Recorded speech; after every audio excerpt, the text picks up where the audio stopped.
Praise lord పిల్లలు అందరు ఎలా ఉన్నారు? దేవుని కృపను బట్టి మీరందరూ క్షేమంగా ఉన్నారు కదా. ఈరోజు మనం 13th లెసన్ చెప్పుకోబోతున్నాము.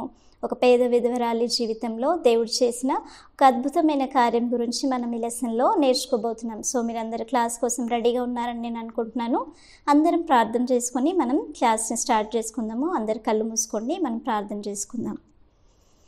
పరిశుద్ధుడా, కృప కలిగిన మా తండ్రి, మీకు స్తోత్రములు చెల్లిస్తున్నాం నాయన. మరొకసారి మీరు మాకు ఈ తరుణం అనుగ్రహించినందుకు దేవా మీకు స్తోత్రములు తండ్రి. ఈ క్లాస్ అంతటిలో మీ పరిశుద్ధాత్మ సన్నిధి మీరు మాకు అనుగ్రహించండి. మీ ఆత్మ సహాయం సమృద్ధిగా మీరు మాకు దయచేయమని సమస్త మహిమ ఘనత ప్రభావాలు మీకే చెల్లిస్తూ మా తండ్రి ప్రభువైన యేసుక్రీస్తు అతి పరిశుద్ధమైన నామంలో ప్రార్థించి వేడుకొంచున్నాం తండ్రి, ఆమేన్. సో లాస్ట్ క్లాస్లో చెప్పిన విధంగా పేరెంట్స్ అయిన వారందరూ కూడా మీ పిల్లలతో పాటు ఈ క్లాస్ చూస్తున్న సమయంలో వారితో కూడా కూర్చోవాలని మిమ్మల్ని రిక్వెస్ట్ చేస్తున్నాను. ఈ లెసన్ మనం చెప్పుకోబోతున్న 13th lesson belief brings relief, విశ్వాసము ఉపశమనము కలుగచేయును. ఈ లెసన్కి సంబంధించిన బైబిల్ భాగం ఏంటో మనం చూసుకుందాము. 2వ రాజుల గ్రంథము 4వ అధ్యాయము 1 నుంచి 7 వచనాల వరకు Bible portion. 2 Kings chapter 4 verse 1 to 7. ఈ లెసన్కి సంబంధించిన కంటత వాక్యం ఏంటంటే ఫిలిప్పీలకు రాసిన పత్రిక 4వ అధ్యాయము 19వ వచనము. నేను వచనం చదువుతాను, మీరు అందరు రెఫరెన్స్ చూసుకోండి. కాగా దేవుడు తన ఐశ్వర్యము చొప్పున క్రీస్తు యేసునందు మహిమలో మీ ప్రతి అవసరమును తీర్చును. ఇంగ్లీష్లో Philippians 4th chapter 19th verse. And may God will meet all your needs according to the riches of His glory in Christ Jesus. So as యూజువల్గా మీకు అందరికీ లాస్ట్ లెసన్ ఏంటో గుర్తుంది కదా. లాస్ట్ లెసన్ మనం ఏం నేర్చుకున్నాము? లాస్ట్ లెసన్లో ఒక మంచి బైబిల్ చరిత్రలో నిలిచిపోయే ఒక మంచి సంఘటన గురించి మనం నేర్చుకున్నాం. ఒక మార్వలస్ ఇన్సిడెంట్ గురించి మనం నేర్చుకున్నాం. అందులో మనం ఏం చూసాము? ఏలియా గురించి మనం లాస్ట్ లెసన్లో చూసాం కదా. ఏలియా ఒక గొప్ప ప్రవక్త. అతడు దేవుని కోసము రోషం కలిగి నమ్మకంగా దేవుని కోసం పరిచర్య చేసిన వ్యక్తి. అతను మరణం చూడకుండానే దేవుడు అతన్ని పరలోకానికి ఆరోహణం చేసుకున్నాడని మనం లాస్ట్ లెసన్లో విన్నాం కదా. ఆహాబు ఇంకా ప్రజలందరూ పాపం చేస్తున్న సమయంలో దేవుడు 3.5 సంవత్సరాలు వర్షం కురిపించకుండా ఈ భూమి మీద కరువు కలుగజేస్తాడు. ఆ సమయంలో ఏలియా ప్రార్థన చేసినప్పుడు తిరిగి దేవుడు వర్షంని కురిపిస్తాడు. ఆ లెసన్లో మనం చూసాం కదా.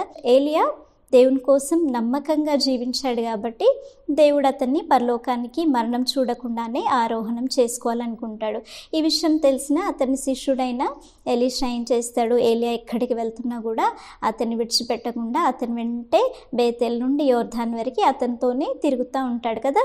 సో వారు యోర్ధాన్కి వెళ్ళిన తర్వాత, యోర్ధాను నదిని దాటిన తర్వాత అప్పుడు ఏలియా ఎలీషాని అడుగుతాడు, నేను నీ యొద్ద నుండి తీయబడక ముందు నేను నీకేం చేయాలనుకుంటున్నావు అన్నప్పుడు అప్పుడు ఎలీషా ఏం చెప్తాడు?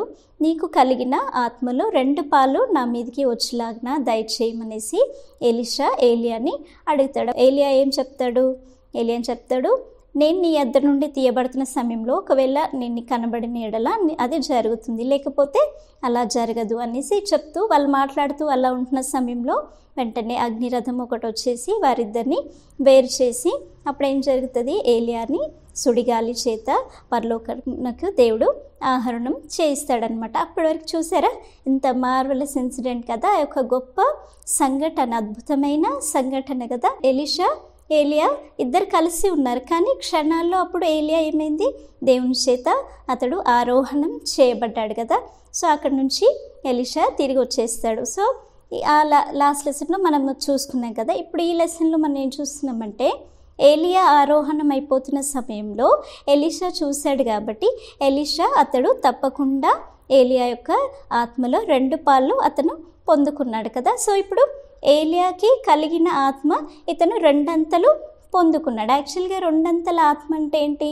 2 అంతల ఆత్మ అంటే అప్పుడు పాత నిబంధన కాలంలో దేవుడు ప్రవక్తలకి కొలత చెప్పున ఆత్మనిచ్చేవాడు. అంటే మెజర్మెంట్ సర్టన్ కొలతలో వాళ్ళకి ఇచ్చేవాడు అనమాట. కానీ కొత్త నిబంధనకు వచ్చేసరికి దేవుడు కొత్త నిబంధనలో కొలత లేని ఆత్మను దేవుడు మనకి వాగ్దానం చేశాడనమాట. సో ఏలియా యొక్క 2 అంతల ఆత్మ పొందుకున్నాడు కాబట్టి ఏలియా చేసిన దానికంటే కూడా ఇంకా ఎక్కువ అద్భుతములు ఎలీషా చేశాడు. సో ఎలీషా ద్వారా చేసిన ఒక అద్భుతమైన కార్యం గురించి మనం ఈ లెసన్లో చూసుకోబోతున్నాం. ఈ లెసన్లో మనం ముఖ్యంగా ఏం చూస్తామంటే విశ్వాసం అంటే ఏంటి?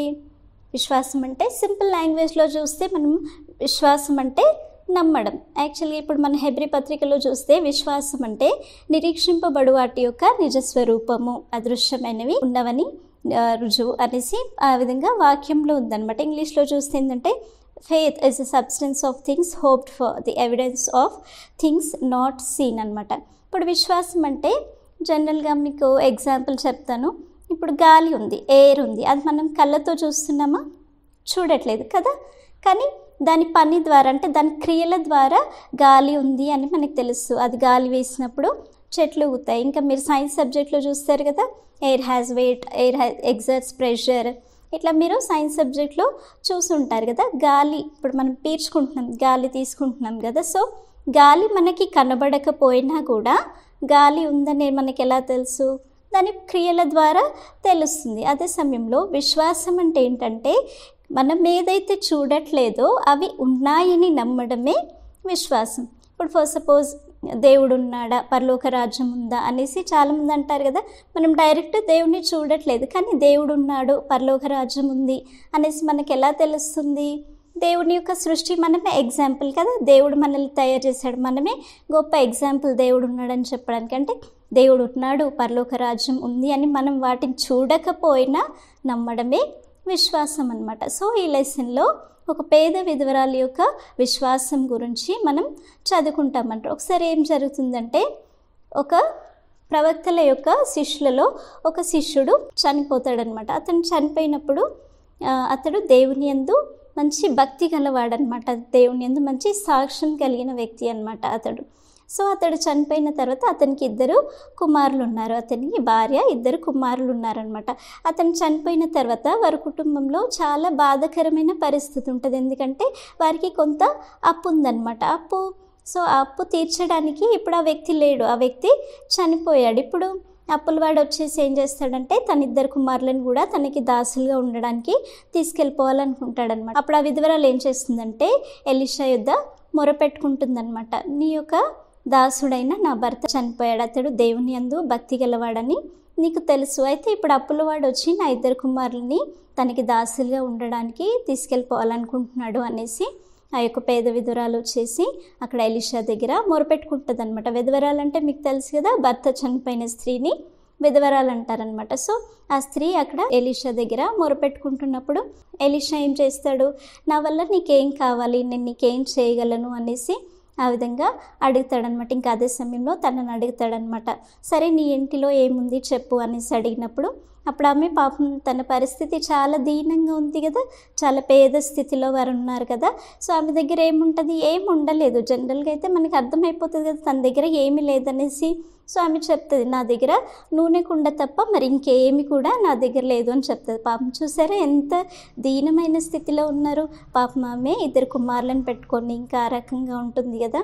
సో ఇంకా వాళ్ళకి ఏమీ లేదనమాట, ఏమీ లేదు, నా దగ్గర నూనె కుండ ఒకటే ఉందని చెప్పినప్పుడు సో అప్పుడు ఎలీషా చెప్తాడు, సరే నువ్వు ఇరుగు పొరుగు వారి దగ్గరికి వెళ్ళేసి దొరికినన్ని ఖాళీ పాత్రలను ఎరువు తెచ్చుకునేసి నువ్వు నీ కుమారులు లోపలికి వెళ్ళేసి ఆ ఖాళీ పాత్రలన్నిటిలో నూనెని నింపేసి నిండిన వాటినన్నిటిని కూడా ఒక పక్కన పెట్టు అనేసి చెప్తుందనమాట.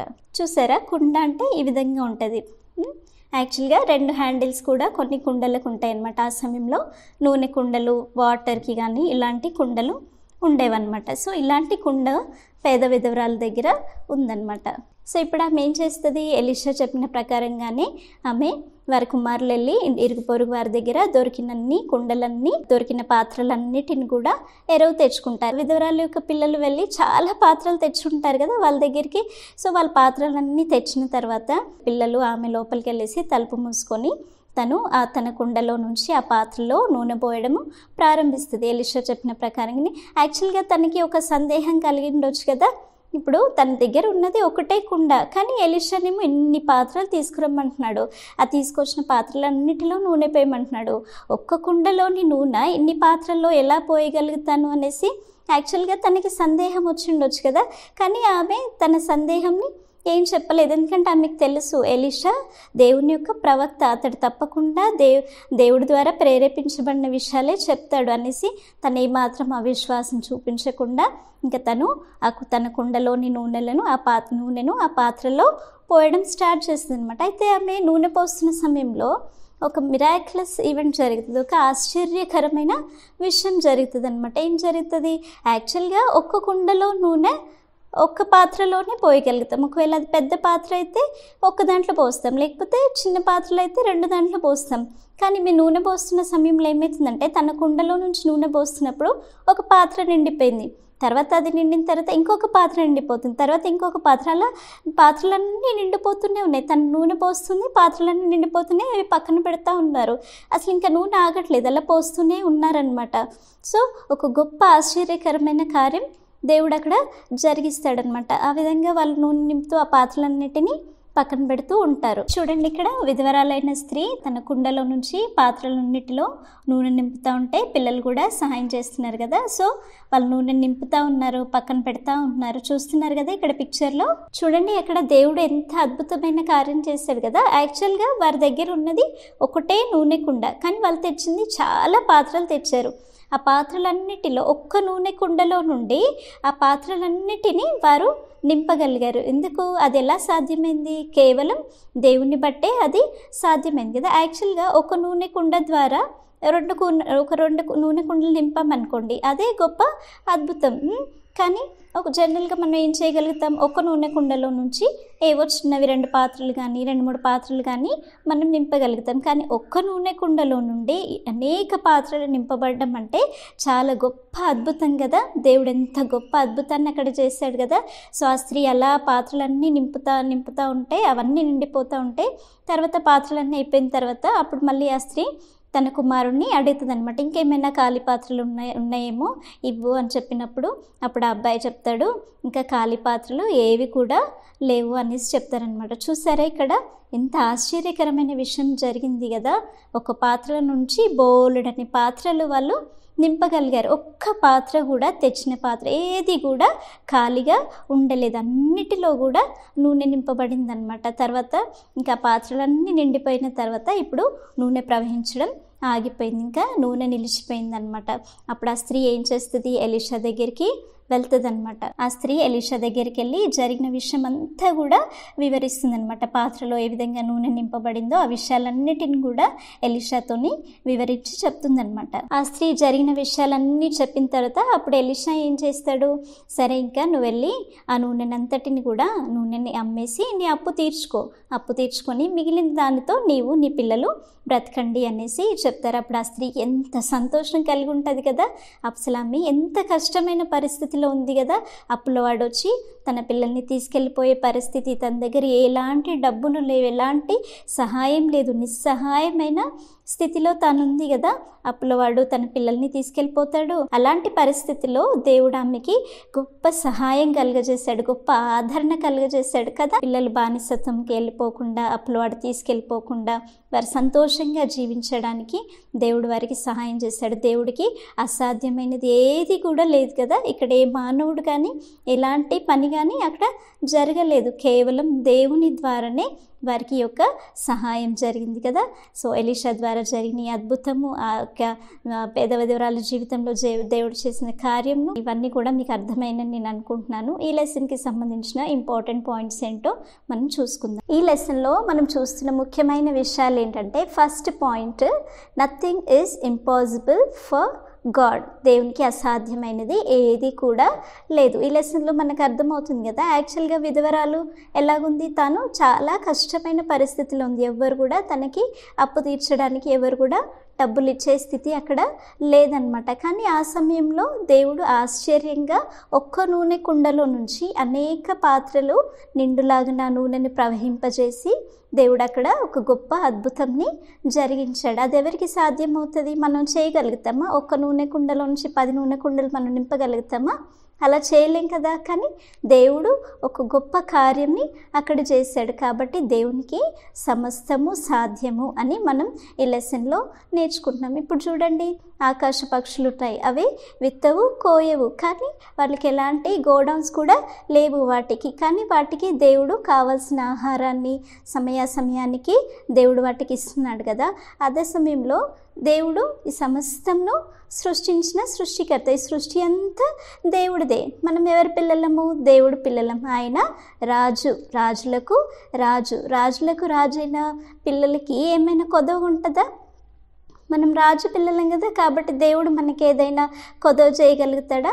చేయలేడు. ఆయన సమస్తంను మనకి ఇవ్వగల దేవుడు. మనకి కావలసిన ఆహారం కానీ, మనకు కావలసిన అవసరతలు కానీ, మనకి కావలసిన వస్త్రాలు కానీ ఏదైనా దేవుడు మనకి ఇయ్యగల సమర్థుడు అనమాట. ఎందుకంటే దేవుని దగ్గర సమస్తము కలదు, కాబట్టి మనం వాటి గురించి చింతించాల్సిన అవసరం లేదు. ఇక్కడ ఉన్న వాటి గురించి, ఈ లోకంలో ఆహారం గురించో వాటి గురించో మనం చింతించాల్సిన అవసరం లేదు. ఎందుకంటే మనం ఆయన నీతిని, ఆయన రాజ్యంను మొదట వెతకాలి. ఆయన రాజ్యం గురించి మనం ఆశ కలిగి ఉండాలి. ప్రవ్వా, దేవా, యేసయ్య, నన్ను నీ రాజ్యంలోని బిడ్డగా ఉండడానికి నన్ను సిద్ధపరచు అనేసి మనం ఆ యొక్క దేవుని రాజ్యం గురించిన ఆలోచన మనం కలిగి ఉండాలి. ఒకవేళ మనకి కష్ట పరిస్థితి వస్తుంది, ఈ లోకంలో ఉన్నప్పుడు కష్టాలు అనేటివి ఎవరికైనా వస్తాయి, కానీ అలాంటి కష్ట పరిస్థితిలో తప్పకుండా దేవుడు సహాయం చేస్తాడు. If you are really in need, God will surely bless us. తర్వాత సెకండ్ పాయింట్ మనం ఏం చూస్తున్నామంటే, విశ్వాస సంబంధమైన విషయాలకి మనం ఆటంకం కలిగించొద్దు. దేవుడు మనకి ఇచ్చే విషయాలకి మనం ఆటంకం కలిగించొద్దు. Do not make hindrances towards what God is giving us. అక్కడ పిల్లలు ఏం చేశారు? వారు ఖాళీ పాత్రలు తెమ్మన్న వెంటనే వారు ఏం చేశారు? లోబడి వెళ్ళి చుట్టుపక్కల వాళ్ళ దగ్గర నుంచి అన్ని ఖాళీ పాత్రలు తీసుకొచ్చారు. వాళ్ళు ఎటువంటి ఆటంకం ఏమని చెప్పారా? చెప్పలేదు. అదే సమయంలో విధరాలు కూడా ఉంది కదా, ఒక్క నూనె కుండ నుంచి నేను అన్ని పాత్రలు ఎలా నింపాలయ్యా అనేసి ఎలీషాని అడిగిందా? అలా అడగలేదు. ఇక్కడ తల్లి కూడా పిల్లలు కూడా మంచి విశ్వాసంతో ఎలీషా చెప్పిన మాటలకి లోబడ్డారు. ఆ స్త్రీ యొక్క భర్త కూడా, ఆయన ప్రవక్త శిష్యుడు కూడా దేవుని యందు మంచి భక్తి గలవాడు కదా, కాబట్టి పిల్లల్ని అదే భక్తిలో ఆయన పెంచుంటారు. కాబట్టి ఈ విశ్వాస సంబంధమైన ఈ పనిలో వారి పిల్లలు ఏం చేశారు? వాళ్ళ భార్య, వాళ్ళ పిల్లలు కూడా నమ్మకంగా దేవుని మీద ఆధారపడి ఆయన ఏం చెప్తే అలా చేశాడు. ఎందుకంటే వారికి తెలుసు దేవుడు తప్పకుండా సహాయం చేస్తాడని. కాబట్టి ఎటువంటి ఆటంకాలు వారు చెప్పలేదు, ఎందుకంటే ఒక బలమైన విశ్వాసం వారిలో ఉంది. మనం కూడా ఈ లోకంలో చూస్తున్నప్పుడు మనం అన్ని పరిస్థితులను బట్టి అయ్యో దేవుడు సహాయం చేస్తాడో లేదో, వద్దులే మమ్మీ ప్రేయర్ ఎందుకులే అని మనం అలాంటి ఆటంకాలు మనలో ఎప్పుడు కూడా రానివ్వద్దు. ఎందుకంటే మనం దేవుని మీద సంపూర్ణమైన విశ్వాసం మనం కలిగి ఉండాలి. ఇంకా లాస్ట్ పాయింట్ మనం ఏం చూస్తున్నామంటే, when we plead to God, God will answer. మనం దేవునికి మొరపెట్టినప్పుడు దేవుడు తప్పకుండా మనకి సహాయం చేస్తాడు. ఇక్కడ విధవరాల విషయంలో మనం చూసాం కదా, మన జీవితంలో కూడా అనేక కష్ట పరిస్థితులు కానీ ఏమైనా ఇబ్బందులు కానీ మన ఇంట్లో మన ఫ్యామిలీలో రావచ్చు. కానీ మనం ఏం చేయాలి? దేవునికి ప్రార్థన చేయాలి. మనం కలవరపడిపోనక్కర్లేదు. ఇక్కడ విధవరాలు ఏం చేసింది? ఇరుగు పొరుగు వారి దగ్గరికి వెళ్ళి అక్కడ డబ్బులు అడుకోవడము, లేకపోతే ఇంకేదైనా బాధపడిపోయి ఏడ్చుకుంటూ కూర్చోవడం అలాంటిది ఏమైనా చేసిందా? ఆమె సైలెంట్గా వెళ్ళి ఎలీషా దగ్గర మొరపెట్టుకుంది. అప్పుడు దేవుడు ఆమె ప్రార్థనను విన్నాడు. మనం కూడా ఏం చేయాలి? యేసయ్య దగ్గర మనం ప్రార్థన చేయాలి. తప్పకుండా దేవుడు మనకి సహాయం చేస్తాడు, మన ప్రార్థనను వింటాడు. మనం అడిగేటిది కూడా ఎలాంటిది అడగాలి? దేవునికి ఇష్టమైన వాటిని అడగాలి. మనకి అనేక ఇష్టాలు ఉండొచ్చు కదా, కానీ మనం ఎక్కువ దేవునికి ఇష్టమైన వాటిని అడగాలి. అదే సమయంలో ఇంకొక విషయం ఏం చూస్తున్నామంటే, ఇప్పుడు విధవరాలు అప్పు తీర్చుకోవడానికి ఎలీషా ఏం చెప్పాడు? వాళ్ళ దగ్గర వెళ్ళి డబ్బులు అడుకో, లేకపోతే ఏదైనా రూట్, ఏదైనా వేరే మార్గం చెప్పాడా? చెప్పలేదు. ఆమెకున్న ఒక్క నూనె కుండలో నుండే ఆమె యొక్క సమస్య నుండి బయటపడడానికి మార్గం చూపించాడు కదా. మనకు కూడా సమస్యలు వస్తున్నప్పుడు మనం మనుషుల మీద ఆధారపడిపోవడం, ఇక్కడక్కడ వెళ్ళిపోవడము అలాంటివి మనము చేయకూడదు. మనకున్న వాటిలో నుండే దేవుడు మనల్ని ఆ పరిస్థితి నుంచి తప్పిస్తాడు, లేకపోతే దాంట్లో దేవుడు సహాయం చేస్తాడు అనేసి మనకి సంపూర్ణమైన విశ్వాసం మనకు ఉండాలి. కాబట్టి ఈ లెసన్లో మనం చూస్తున్నది ఏంటంటే, ఎక్కువగా మనం విశ్వాసం కలిగిన జీవితం మనకు ఉండాలి. మనం ఎటువంటి ఆటంకాలు చెప్పకుండా దేవుని మాటకు లోబడే బిడ్డలుగా మనం జీవించాలి. సో ఈ పాయింట్స్ అన్ని మీకు క్లియర్గా అర్థమైనని నేను అనుకుంటున్నాను. ఈ లెసన్కి సంబంధించిన యాక్టివిటీ ఏంటంటే మీరు ఈ విధంగా క్రాఫ్ట్ చేసుకోండి. కార్డ్బోర్డ్ షీట్ కట్ చేసి ఇలా కుండను తయారు చేసి, మీకు ఈ లెసన్లో మెమరీ వర్స్ ఉంది కదా, ఫిలిప్పీ 4:19 వాక్యము, కాగా దేవుడు తన ఐశ్వర్యం చొప్పున క్రీస్తు యేసు మహిమలో మీ ప్రతి అవసరమును తీర్చునని తెలుగులో రాసుకోండి. ఇంగ్లీష్లో అయితే and my God will meet all your needs according to the riches of his glory in Christ Jesus. ఈ క్రాఫ్ట్ని మీరు చేసుకొని మీ బుక్లో స్టిక్ చేసుకోండి. మనం ప్రేయర్ చేసుకొని క్లాస్ని ముగించుకుందాము. అందరూ కళ్ళు మూసుకోండి, మనం ప్రార్థన చేసుకుందాం. పరిశుద్ధుడా, పరలోకమందున్న మా తండ్రి, మీకు స్తోత్రం నైనా. ఈ లెసన్ ద్వారా ప్రభా మీరు కావాల్సిన విషయాలు మాకు నేర్పించినందుకు దేవా మీకు స్తోత్రములు చెల్లిస్తున్నాం. నిజంగా విధవరాలు తన పిల్లలు ఏ విధంగా అయితే మీ అందు సంపూర్ణ విశ్వాసం కలిగి ఉన్నారో ప్రభా, అన్ని పరిస్థితుల్లో కూడా నైనా మీ అందు మేము సంపూర్ణ విశ్వాసం కలిగి దేవా మీ నీతిని మీ రాజ్యంను మొదట వెతకడానికి ప్రభా మీపై ఆధారపడి జీవించే బిడ్డలుగా మీరు మమ్మల్ని సిద్ధపరచమని సమస్త మహిమా ఘనత ప్రభావాలు మీకే చెల్లిస్తూ మా తండ్రి ప్రభువైన యేసుక్రీస్తు అతి పరిశుద్ధమైన నామంలో ప్రార్థించి వేడుకొంచున్నాం తండ్రి. ఆమేన్.